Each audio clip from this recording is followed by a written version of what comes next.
नमस्कार साथियों। कहा जाता है कि अगर सड़कें सुनसान हो जाती है तो संसद आवारा हो जाता है।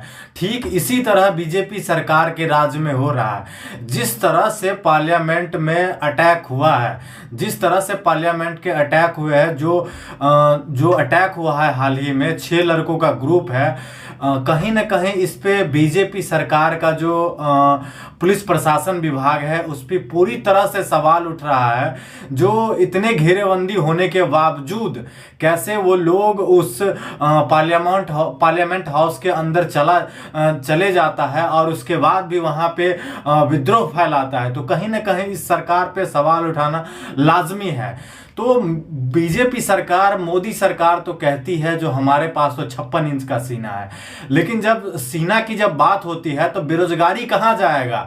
आज जो उसके अंदर जो लोग गया है, उसको उस ग्रुप के जो लोग गया है उसमें साफ साफ जाहिर किया गया है, जो लड़का जितने भी ग्रुप मेंबर थे सारे लोग बेरोजगारी और ये जो तानाशाह रवैये का जो सरकार है उससे लोग त्रस्त हो चुके हैं। और इसी कारण पार्लियामेंट में स्मोक अटैक होने का सामने मसला आया है। स्मोक अटैक बहुत बड़ी मसला है।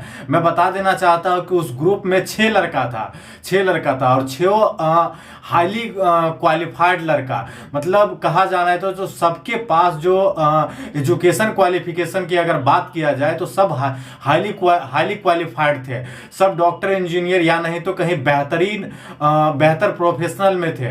लेकिन बावजूद इसके ये हालात कैसे आए जो उन लोगों को पार्लियामेंट हाउस के अंदर जाने का मौका मिल गया, कहीं ना कहीं ये सवाल उठ रहा है। तो मैं सबका नाम बता देना चाहता हूं। सागर शर्मा है लखनऊ यूपी से।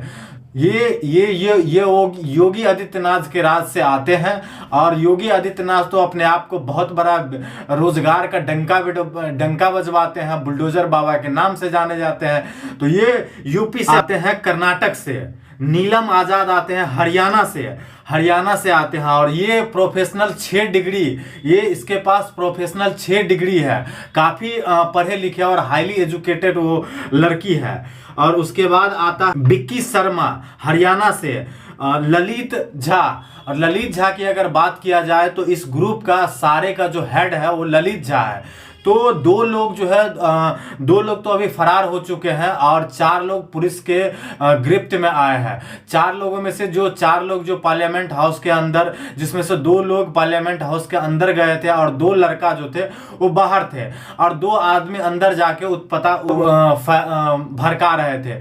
तो उसको पुलिस ने कस्टडी तो किया है और उसको जांच के रिमांड के लिए दिल्ली के चाणक्यपुरी थाना में उसे हिरासत में ले लिया गया है। बहरहाल अभी जांच तो चल रही है, लेकिन अगर बात किया जाए जहां तक पुलिस कस्टडी में लेने के बाद नीलम आजाद को जब टॉर्चर किया जाता है, जब उसे सवाल जवाब किया जाता है, तो नीलम आजाद कह रही है कि हम लोगों का जो मंशा है वो सरकार के प्रति नहीं है, बल्कि हम जो बेरोजगारी से खत्म हो चुके।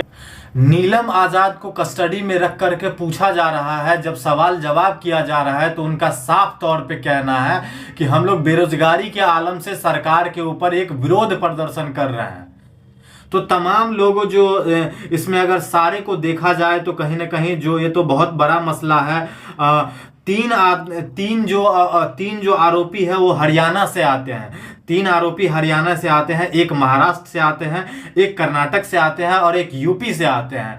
तो अगर सवाल है, जब इस देश में आज़ादी के इतने साल बीत जाने के बावजूद भी अगर लोगों को इस तरह का प्रदर्शन करना पड़ रहा है, तो फिर आज़ादी जिस समय में ये देश आज़ाद भी नहीं हुआ था उस समय में पार्लियामेंट के अंदर बटुकेश्वर लाल दत्त और भगत सिंह ने जाकर के एक बम धमाका किया था।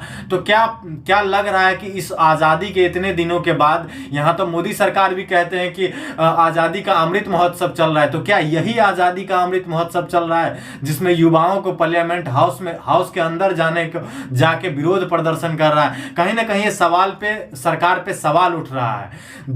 मोदी सरकार अपने आप को तो विश्वगुरु के रूप में मानते हैं, 36 इंच का सीना बताते हैं, लेकिन क्या है मोदी सरकार के राज में? मोदी सरकार पूरी तरह से फेल हो चुकी है। इस तरह से अगर युवाओं को अगर प्रदर्शन करना पड़ रहा है, और वहीं पे एक अगर कहा जानी चाहिए तो अमित शाह, उसके अंदर पुलिस प्रशासन आता है, दिल्ली पुलिस आती है, तो उसकी दिल्ली पुलिस में क्या ऐसा फॉल्ट है जो चारों लड़का पार्लियामेंट हाउस के अंदर चले गए? कहीं ना कहीं इस पे भी सवाल उठते हैं।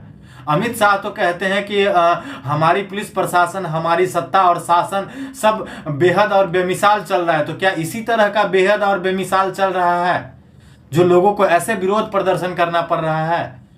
और सिक्योरिटी की क्या बात किया जाए? सिक्योरिटी का, जब पार्लियामेंट हाउस के अंदर लोग घुस सकते हैं, वहां पे लोग विरोध प्रदर्शन कर सकते हैं, तो आप सोच सकते हैं इस देश में जो आम लोग हैं, जो सड़कों पे चलते हैं, उसका सेफ्टी को क्या होगा? यूपी की सरकार तो बुलडोजर बाबा के नाम से जाने जाते हैं, लेकिन क्या यूपी में अब यही सब हो रहा है कि उनके राज्य का युवा जाकर के पार्लियामेंट हाउस के अंदर में जाकर के उत्पात मचा रहा है? वो तो अपने आप को बहुत बड़ा बाबा के नाम से जाने जाते हैं, बुलडोजर बाबा के नाम से। उसके राज्य में तो कहा जाता है कि राम राज्य चल रहा है। तो क्या यही राम राज्य है?